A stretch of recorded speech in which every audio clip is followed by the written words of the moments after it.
The waitress say to my girlfriend that made her dump me? We were at this new French restaurant celebrating our anniversary when the waitress leaned over and whispered something in Olivia's ear. The waitress say to my girlfriend that made her dump me?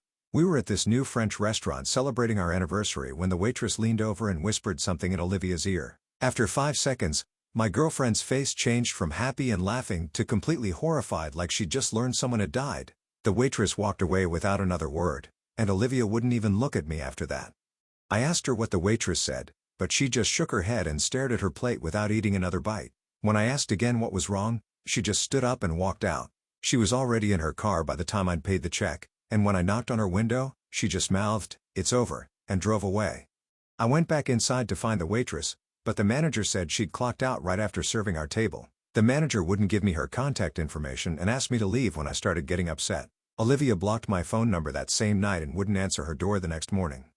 Her roommate came out and said I needed to leave immediately, or she'd call the police. The look on her face was pure disgust, like I'd done something unforgivable. My first thought was maybe the waitress was someone I'd hooked up with before dating Olivia, who wanted revenge for some reason. But I'd never seen her before in my life, and I'd only dated 2 people before Olivia. I tracked down both my exes and asked if they knew anyone who worked at that restaurant, but they had no idea what I was talking about. Then I thought maybe the waitress had confused me with someone else and told Olivia I was cheating. I went back to the restaurant trying to find her, but the manager finally told me she'd quit without notice the day after our dinner and hadn't even picked up her last paycheck. None of the other servers knew where she'd gone. I tried to think if the waitress could have known something about my family that I'd never told Olivia. But my parents were boring accountants, and my sister was a teacher. There were no family secrets that would make someone react like that. I called my mom and asked if we had any family scandals I didn't know about. She just laughed and said our family was disappointingly normal. I hired a private investigator thinking maybe I'd been drugged and done something I didn't remember. He found the waitress had worked at 6 different restaurants in the past 2 years and quit all of them. At one place, she'd been fired for telling a customer their husband was at another table with someone else. When they checked, the husband was at home. The woman still divorced him anyway.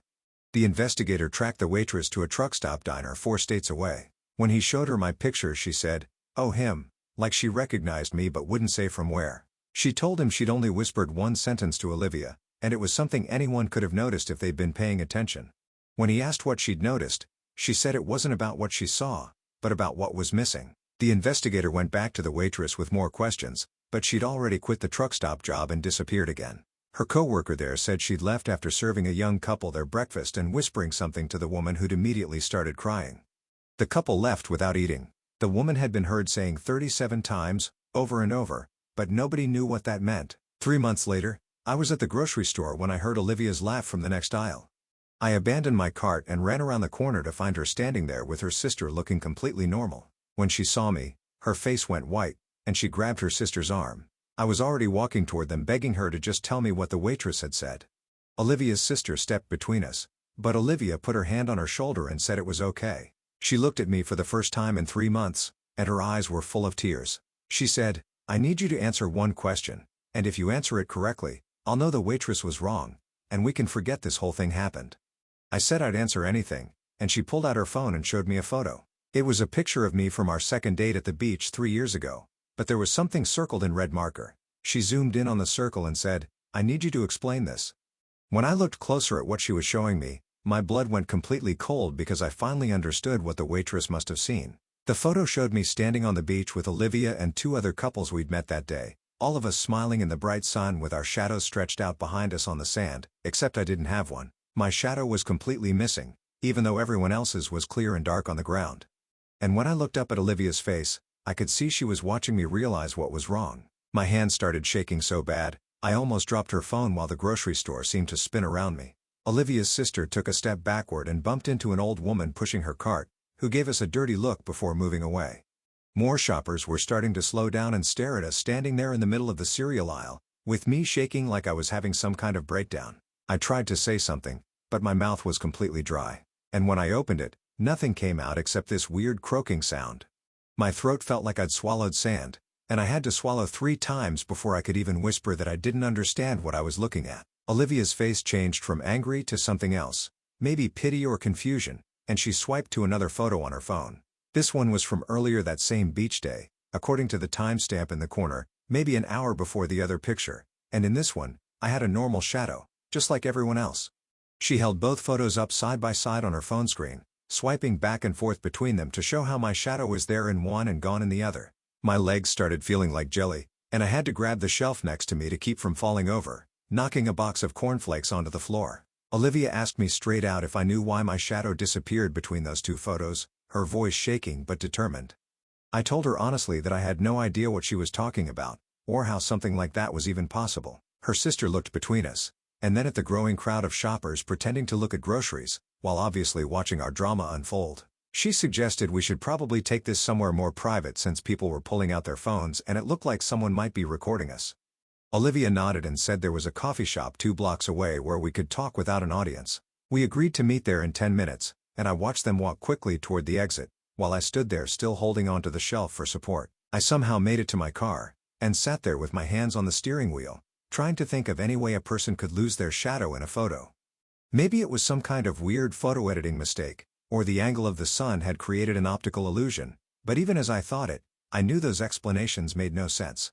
The sun was in the same position for everyone in both photos, and nobody accidentally edits out just one person's shadow while leaving everything else perfect. I drove to the coffee shop in a daze, and found Olivia and her sister already sitting at a corner table away from the other customers.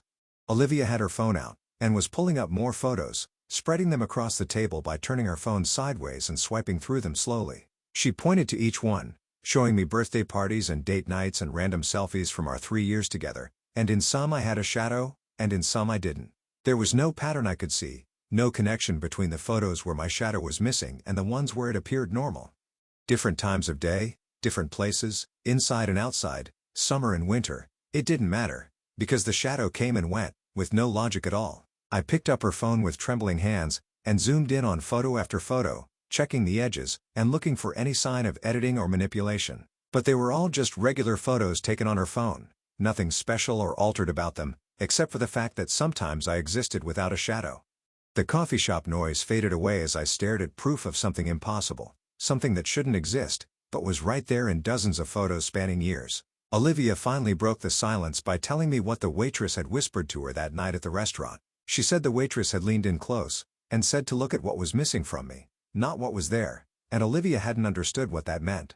She thought maybe the waitress was being weird or philosophical, talking about missing emotions or something like that, until she got home that night, and started going through our photos. That's when she noticed my shadow was missing in the photo from dinner that was on her Instagram, the one she'd posted right before dessert came, and once she saw it, she couldn't stop looking through every photo she had of me. She found 37 photos where my shadow was gone, which explained what that woman at the truck stop had been saying, and the more she looked, the more terrified she became about what I might be.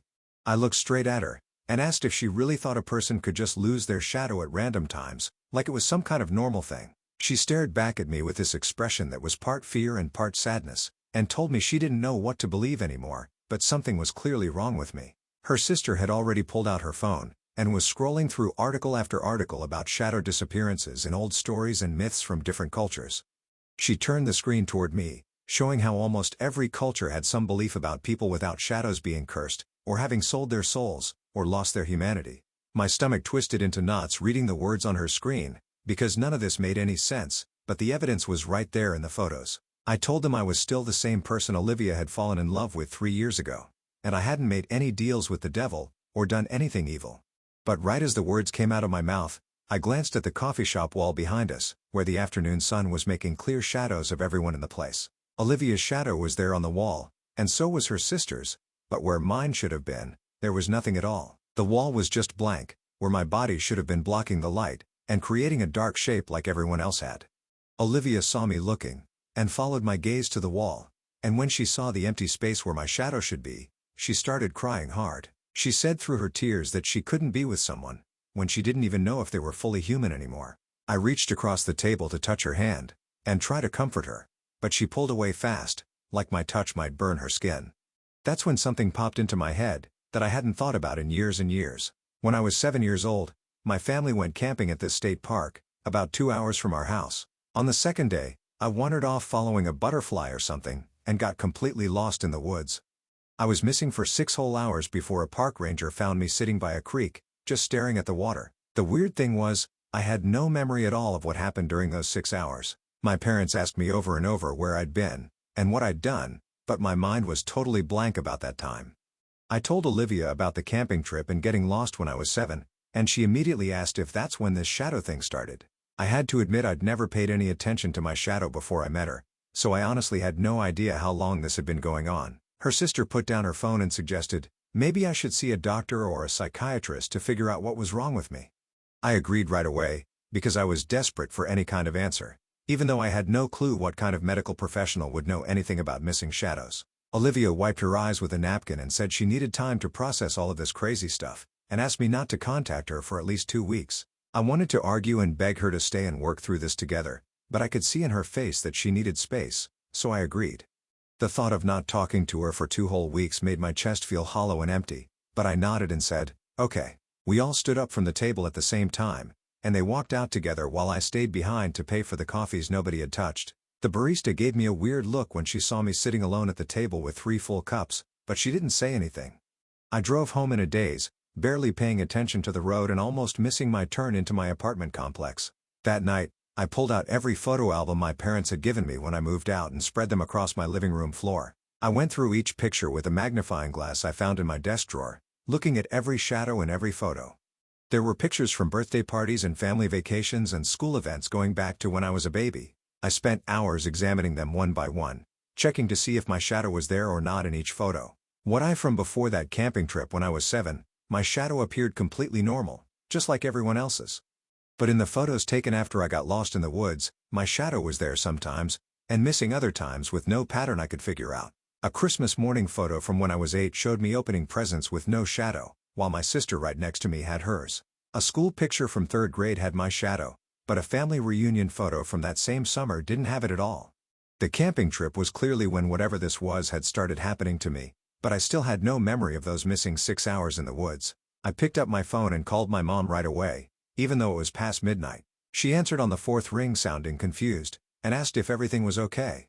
I told her I needed to know more about that camping trip when I was 7, and specifically what happened after they found me. She yawned and said I'd come back acting weird for a few days, not talking much and staring at nothing, but then I seemed to get back to normal so they never worried about it. I pressed her for more details, but she honestly couldn't remember much else since it was over 20 years ago. After hanging up I couldn't sleep at all, so I opened my laptop and started searching for anything about people losing their shadows. Most of what I found was fairy tales and horror stories, but after digging deeper, I found some forums where people claimed similar things were happening to them. One post really caught my attention from someone describing how their boyfriend's shadow would disappear whenever he seemed emotionally checked out.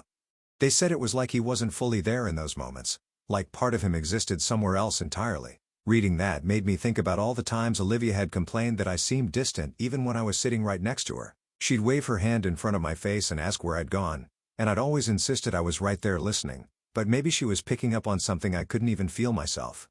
After 3 straight days of reading forums and articles without sleeping more than a few hours, I decided I had to go back to those woods. My parents still lived in the same house near that state park, so I drove out there early one morning without telling them I was coming.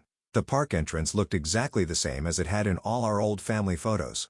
I parked at the same campground we'd used and started walking the main trail, trying to remember which way 7-year-old me might have wandered off. The woods felt familiar but wrong at the same time, like when you walk into a room and all the furniture has been moved just a few inches from where it should be.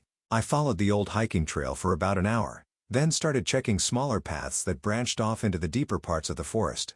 Something pulled me toward a narrow deer trail that led downhill toward where I could hear water running. About a mile in, I found this huge oak tree that made my skin crawl the second I saw it. The bark had symbols carved deep into it, old and weathered, but definitely put there on purpose by someone. They weren't letters or numbers, but strange shapes that hurt to look at directly, and something about them felt familiar in a way I couldn't explain. I took out my phone to photograph the symbols and noticed something bizarre in the camera screen. In the photos, my shadow showed up perfectly normal on the ground, but when I looked down with my own eyes, there was nothing there, even though the sun was bright overhead. I took dozens of pictures from different angles, and my shadow appeared in every single one, but I couldn't see it myself, no matter how hard I looked. On the drive home, I stopped at the county library to research those symbols. The librarian, an older woman with thick glasses, helped me find the local history section, but got this uncomfortable look on her face when I showed her my sketches of the symbols. She brought me a stack of books about regional folklore and Native American history, then excused herself quickly like she didn't want to be near me. I spent hours going through until I finally found something in an old journal from the 1800s. The symbols matched drawings of something called shadow walking in local Native American stories. According to the journal, shadow walkers were people caught between the physical world and the spirit world, not fully existing in either place. The next page had more details about what these shadow walkers actually were, and my hands started shaking as I read it. The legend said they were people who'd been touched by the spirit world, but came back incomplete, existing in both realms at the same time, which explained why their shadows would come and go. I kept reading, and found a part that made my stomach drop. The book said shadow walkers often didn't know what they were because they couldn't perceive their own condition, and only other people could see what was missing, which explained how the waitress spotted it right away. I closed the book and sat there for a minute before pulling out my phone to call Silas Hancock, this guy I knew from growing up, who always knew all the weird local stories. He picked up on the third ring, and when I told him I needed to ask about shadow walkers, he got really quiet. After a long pause, he admitted his grandmother used to talk about them, but always said it was dangerous to even discuss the subject. I begged him to meet me, and after some convincing he agreed to come to this diner off Route 9. When he walked in an hour later, he looked nervous, and kept checking over his shoulder like someone might be watching us. He slid into the booth across from me, and told me what his grandmother had shared with him years ago. Shadow walkers weren't evil, but they weren't entirely human anymore either, caught between worlds, and unable to fully connect with either one. He said his grandmother knew ways to test for shadow walkers, and looked at me for a long time before offering to try one on me. I agreed immediately, because I was desperate for confirmation of what I already suspected was true about myself. He drove us to his house, which was empty since his wife had left him 2 years ago, and led me to a small room with no windows. He handed me a candle, and told me to light it, and hold it, while looking in the mirror he'd set up against the wall.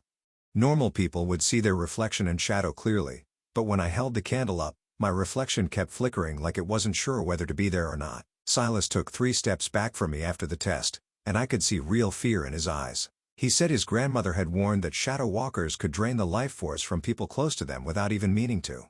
That hit me hard, and I thought about all my past relationships, how they'd all ended with the other person looking tired and worn down. I'd always figured we just weren't compatible, but now I wondered if I'd been literally draining them without knowing it. Silas went to his bedroom and came back with this old leather journal that looked like it was falling apart.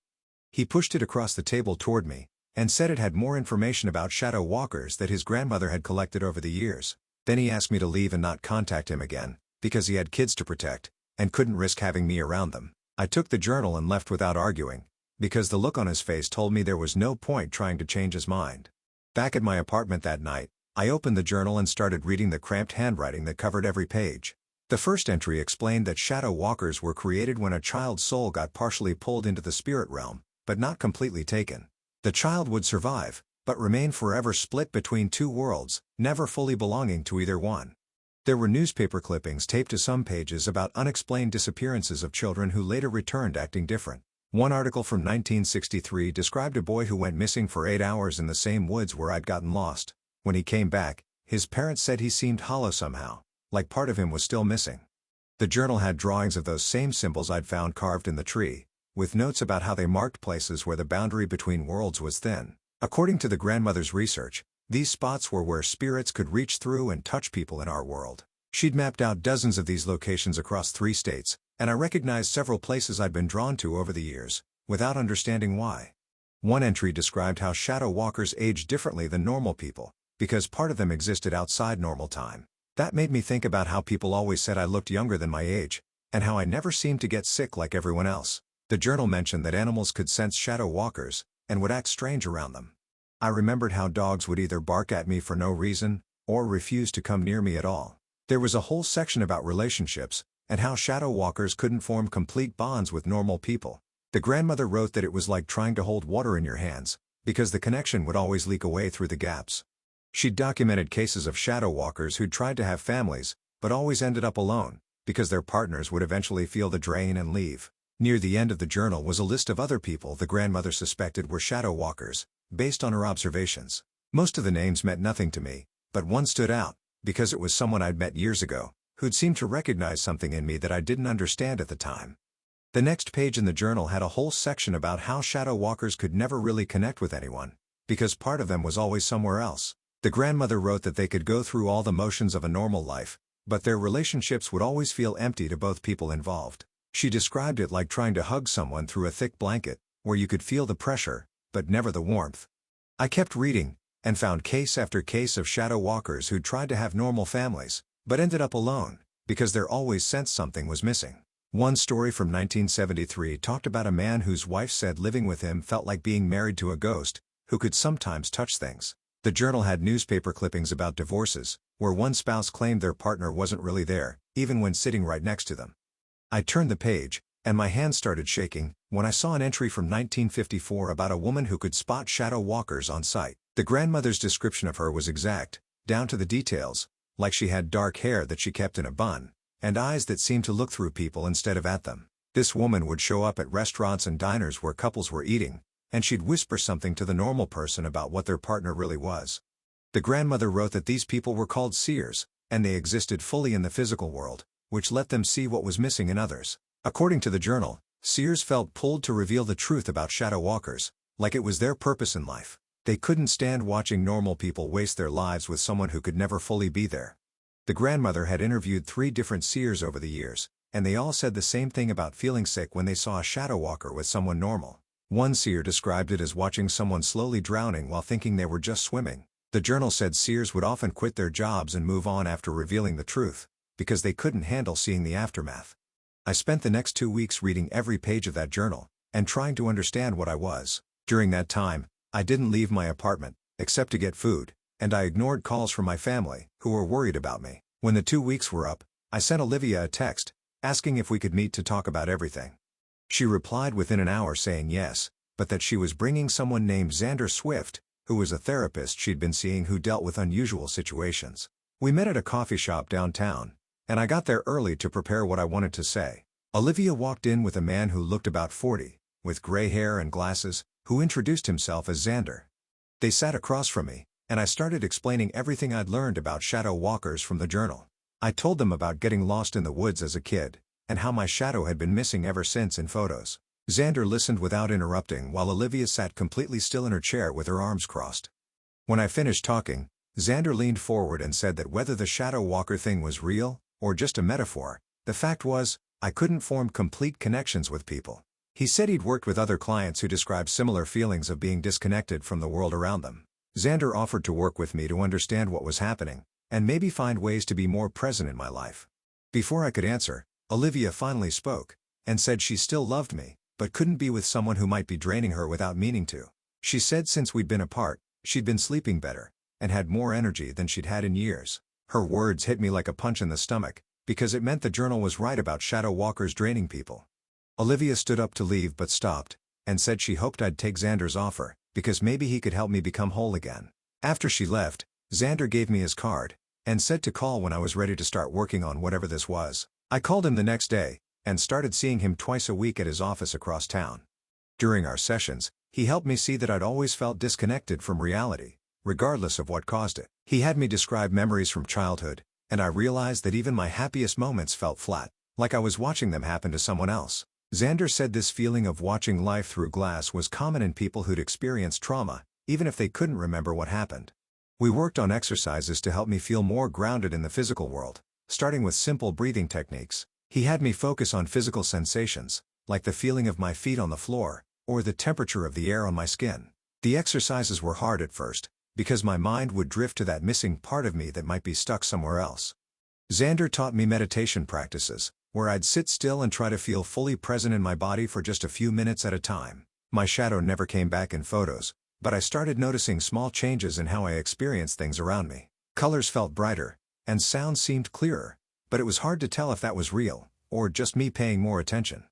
After a month of sessions with Xander, I decided to reach out to Julie Morrow, who used to be married to Silas. I found her number in an old phone book at the library, and called her one evening. She answered on the 3rd ring, and when I explained who I was, she got quiet for a long moment.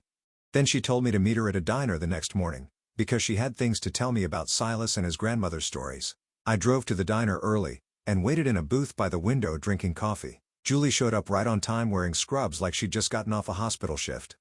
She sat down across from me, and ordered black coffee without looking at the menu. She told me she'd left Silas because he'd become obsessed with his grandmother's stories about shadow walkers and other local legends. He'd started seeing signs everywhere, and convinced himself that half the people in town were secretly something else. Julie said the stories consumed their marriage until she couldn't take it anymore. She explained how these legends affected people who believed them and made them see patterns that weren't really there. But then she looked at me carefully and said sometimes the patterns were real, and that's what made it so hard. Julie gave me a business card for a support group that met every Tuesday at the community center. She said the group was for people who felt disconnected from reality for different reasons. Some called it shadow walking, while others called it dissociation or depersonalization. The next Tuesday, I went to the meeting and found 12 people sitting in a circle on metal chairs. They welcomed me without asking too many questions, and let me just listen at first. Each person shared their experience of feeling partially absent from their own life. One woman said she felt like she was watching herself from outside her body. A man described feeling like there was glass between him and the rest of the world. Another person talked about moments where they forgot they existed until someone spoke to them. I went to the meetings every week for months and slowly started sharing my own story. The group helped me understand I wasn't alone in feeling split between worlds. We shared techniques for staying grounded and present, even when part of us felt missing.